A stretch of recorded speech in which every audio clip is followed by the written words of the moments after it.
खूनी कुआं। सीमा गर्मियों की छुट्टियों में अपनी नानी के गांव आई थी। सीमा नानी के घर पहुंचने के बाद अपनी नानी के पैर छूती है और उनसे आशीर्वाद लेती है।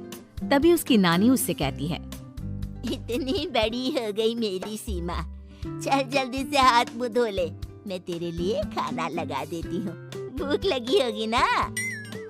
हाँ नानी, भूख तो लग रही है मुझे, आपके हाथ के बने हुए पीले दाल और चावल खाने की। कितना टाइम हो गया है मुझे आपके हाथ का बना हुआ दाल चावल खाए हुए। तू तो नौकरी में व्यस्त थी, तो तुझे कहाँ से टाइम मिलेगा अपनी नानी के लिए? और जब इतने टाइम बाद आई है तो ज्यादा टाइम के लिए रुक कर जाएगी तू। हाँ नानी, इस बार पूरे 2 महीने के लिए आई हूँ। सीमा की नानी अंदर जाकर उसके लिए खाना बनाने लगती है। सीमा कमरे में अकेली होती है, तभी उसे किसी औरत के रोने की आवाज सुनाई देती है। वो कभी खिड़की से बाहर झांकती है तो कभी दरवाजे से बाहर झांकती है। उसे समझ में नहीं आ रहा होता है कि आखिर रो कौन रहा है। तभी नानी खाना लेकर आ जाती है। वो अपनी नानी से कहती है, नानी, कोई औरत रो रही है क्या? मैं जब से यहाँ आई हूँ तब से मुझे यहाँ किसी औरत की रोने की आवाज आ रही है। हे भगवान, कहीं ये वही तो नहीं? बोलो ना नानी। अरे कोई नहीं रो रहा, ये तेरे मन का वहम है। और तू ना अब खाना खा ले, ज्यादा यहाँ वहाँ की बातों में ध्यान मत दिया कर। जल्दी से खाना खा और फिर मेरे साथ आ जा मेरे कमरे में, दोनों बैठकर खूब सारी बातें करेंगे। ऐसे ही अगले दिन सीमा अपनी नानी के साथ गांव के बाजार जा रही होती है। उसी रास्ते में फिर से किसी औरत के रोने की आवाज आती है। वो अपनी नानी से कहती है, अरे नानी, क्या सच में तुम्हें अभी भी किसी औरत की रोने की आवाज नहीं सुनाई दे रही? मुझे किसी औरत की बहुत बुरी तरीके से रोने और चीखने की आवाजें आ रही है। मैं बहुत परेशान हूँ नानी, आखिर ये कौन है? मुझे लगता है कि सीमा को शहर भेज देना चाहिए, यहाँ रहना उसके लिए ठीक नहीं। नानी बोलो ना, आप चुप क्यों हो जाती हो? सीमा, तू घर चल, मुझे तुझसे बहुत जरूरी बात करनी है। नानी सीमा को घर ले आती है और सीमा से कहती है, सीमा, कल सुबह तू शहर वापस चली जाएगी। अरे अचानक? आखिर क्या बात है नानी, आप मुझे ऐसे जाने को क्यों कह रही हो? मैं बस जो कह रही हूँ उस पर ध्यान दे। तू कल सुबह यहाँ से चली जाएगी, और ये बात मैं कोई मजाक में नहीं बोल रही। तू कल जाएगी तो मतलब जाएगी। अरे नानी, चली जाऊंगी मैं, ठीक है, पर आखिर बात क्या है ये तो बता दो। मम्मी से कोई बात हुई है या फिर मुझसे कोई गलती हुई है जो तुम मुझे अचानक से जाने के लिए बोल रही हो? देख सीमा, रात बहुत हो चुकी है और मुझे इस बारे में कोई बात नहीं करनी। चल, अब चल के मेरे साथ सो जा। सुबह की बस पकड़कर तुझे शहर भी तो जाना है। सीमा को अपनी नानी का ऐसा व्यवहार देखकर बहुत ही अजीब लगता है। उसे कुछ समझ में नहीं आ रहा होता है कि आखिर उसकी नानी उसे अचानक से गांव छोड़कर जाने के लिए क्यों कह रही है। ये सारी बातें सोचते सोचते सीमा की आंख लग जाती है और वो अपनी नानी के साथ सो जाती है। ऐसे ही आधी रात को सीमा को फिर से किसी औरत की रोने की आवाज सुनाई देती है। वो उस औरत की आवाज सुनकर बार बार करवटें बदल रही होती है और तभी उसे सपने में भी एक अजीब सी औरत की परछाई दिखाई देती है, जो इतना चीख चीख कर रो रही होती है कि सीमा डरकर उठ जाती है। वो पूरे पसीने पसीने हो रही होती है। वो अपने आसपास देखती है तो घर में बिल्कुल शांति का माहौल होता है। सीमा घबरा जाती है। वो अपनी नानी को जगाने की कोशिश करती है, मगर उसकी नानी नहीं जगती। सीमा को फिर से उस औरत की रोने की आवाज सुनाई देती है। आखिरकार सीमा अपने आप को रोक नहीं पाती और वो घर का दरवाजा खोलकर बाहर निकलती है। आखिर ये माजरा क्या है? आज तो मैं पता करके रहूंगी।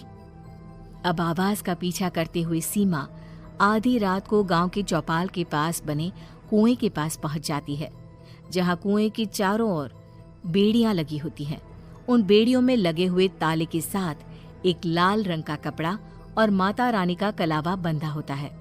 उस कुएं में से सीमा को किसी के रोने की आवाज आती है। सीमा परेशान हो जाती है। इस कुएं में कौन है? कौन है यहाँ?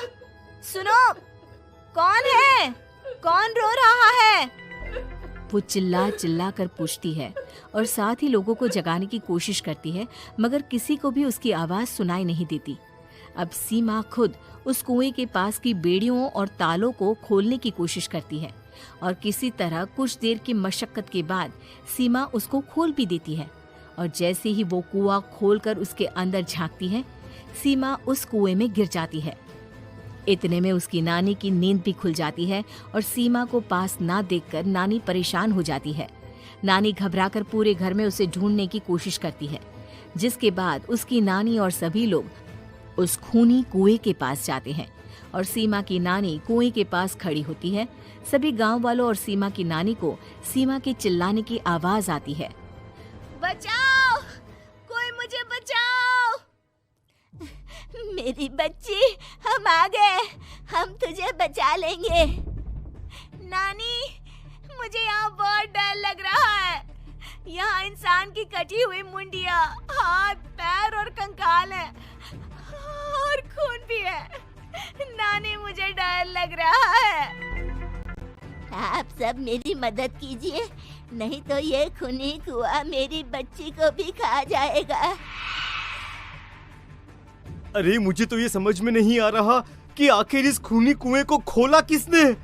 सालों पहले इसको इतनी मुश्किलों के बाद तांत्रिक बाबा ने बंद किया था।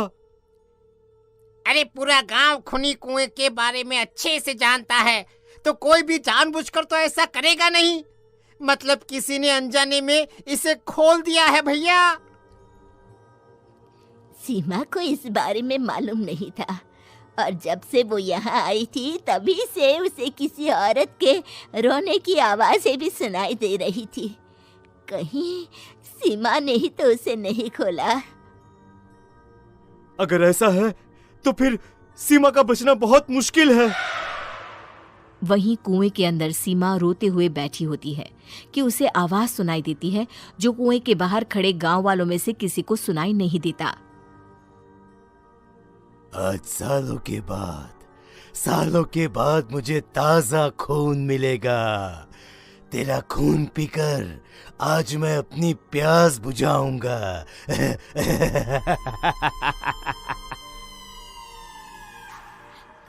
कौन है? मत मारो प्लीज, मुझे जाने दो प्लीज।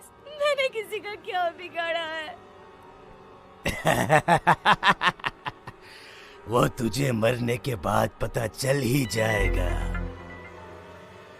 जितने में गांव वाले और सीमा की नानी कुछ सोच पाते, उतने में उन्हें सीमा के चिल्लाने की आवाज आती है और अगले ही पल सब शांत हो जाता है। क्या हुआ?